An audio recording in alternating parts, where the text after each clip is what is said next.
Alrighty guys, welcome back to another video. This is going to be an SX4 shotgun review video.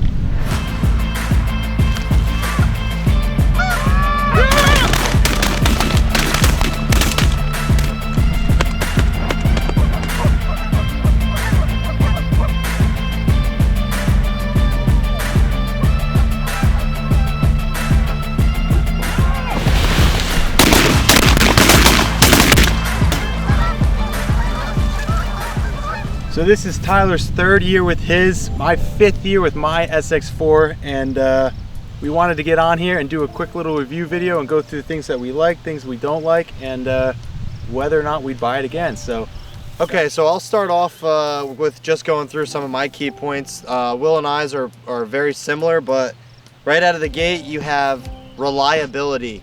This is a gas operated system, but it is extremely reliable. The price point, I have a 3.5-inch chamber on mine with a 28-inch barrel, and I paid, I think, $1,050 in 2021. Lightweight is another key point. Very ergonomic. I think it's a nice slim grip. Its shoulder's nice. It's very well balanced. You know, that's the center point right there.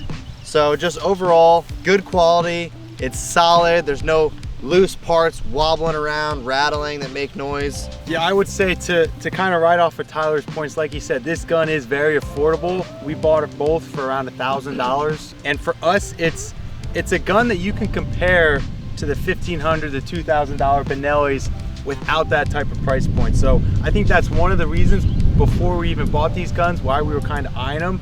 Just looking at them, that they look sleek. They're pretty lightweight when you shoulder them.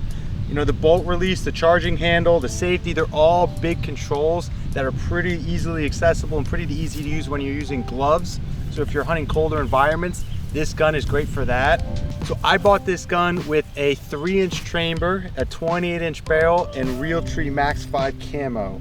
I would say just from going off of Will's gun, the camo it's not shiny. It's got a very flat dip. It's a quality. It's the same thing here in the bottomland. This is the Hybrid Hunter, I think it's called. It's got a Cerakote base on it and barrel with dipped stock and foregrip. I know when I was looking for guns, Will thought I would scratch the Cerakote very easily. I mean, I definitely have some scuffs on here, but I would say overall it is held up really well. To me, a gun is a tool. It's not an heirloom that I'm looking to pass down necessarily or anything like that. It's just a tool I need. So I need to be able to drop it in the water, submerge it, you know, get mud in it. It's got to lay in the boat. It takes an absolute beating. So as long as you do take, you know, you have a little bit of care in them. I probably don't take as good of care of mine as Will does with his, but I clean mine a couple times a season. If we have, you know, a big trip planned or we're going somewhere, I'll definitely clean it. But the only time I've ever had a malfunction with this that I can think of off the top of my head was in Arkansas. It's probably in one of the videos.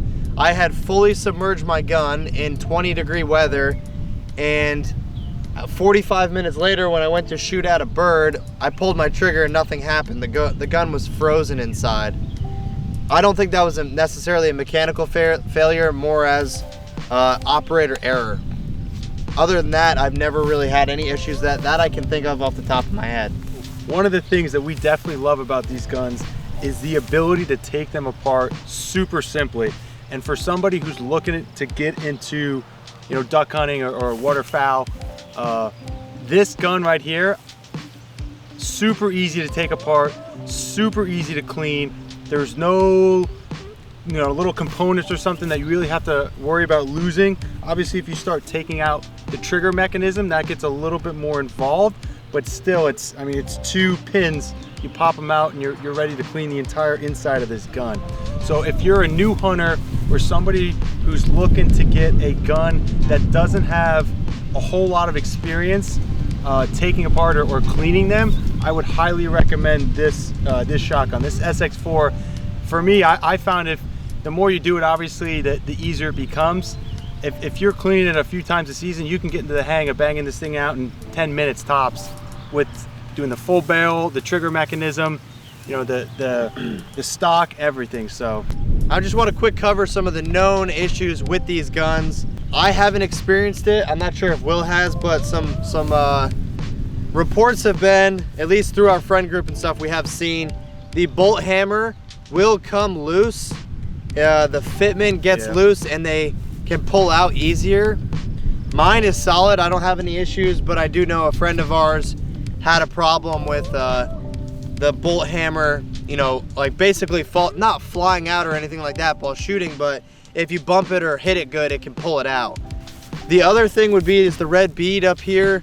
Some guys have them fall out or unscrew. Another thing with me, I've never had it happen. If I did, I'd probably just put some Loctite on it and thread it back. But the biggest complaint in my book that I would like to see on a $1,000 gun would be if it were drilled and tapped on top for a Picatinny rail for a turkey gun. I had to buy this whole saddle mount system. It works, but it was extremely difficult to find online. I had to do some serious digging. But it would just have been nice if this gun was drilled and tapped for a Picatinny rail for a red dot or something like that. Maybe there are models out there that do have it that I'm not aware of, but at least for the guns that we have, we don't have them drilled and tapped. So one of the real reasons we wanted to do this video is because out of pretty much kind of the 10 guys that we hunt with, we just counted 8 of them right now are using SX4s, which is one of the reasons that we have found this gun to pretty much be the best overall gun you can find for an average waterfowl hunter. Obviously, it doesn't have some of the bells and whistles that maybe a $2,500 gun may have, but if you're just a hunter who enjoys pursuing waterfowl and you're looking for something reliable that's decently affordable, I think it's hard to go wrong with purchasing an SX4. I mean, it does have a recoil system in the stock here. It's got a nice cushioned butt pad, and yeah, I mean, it's just a great overall gun. The buddy Brandon of ours has a 12 gauge and the new 20 gauge, and Caleb, who you see in the videos, I mean, he's had his SX4 for I couldn't tell you how many years, and the thing has absolutely been through it all. And you'd look at the gun and think it'd be rattled to pieces, but it still fires and it still cycles. It just goes to show you, we haven't had any of our friends that we've known or any other supporters of our channel reach out and say that they've had a bad experience with their SX4. So it's hard to say too many negatives about this gun, and it's hard to provide any reason why we wouldn't buy it again. We're getting close, it's very windy. Just to wrap up the video here, the SX4, its price point, quality, lightweight, reliable, shoots great.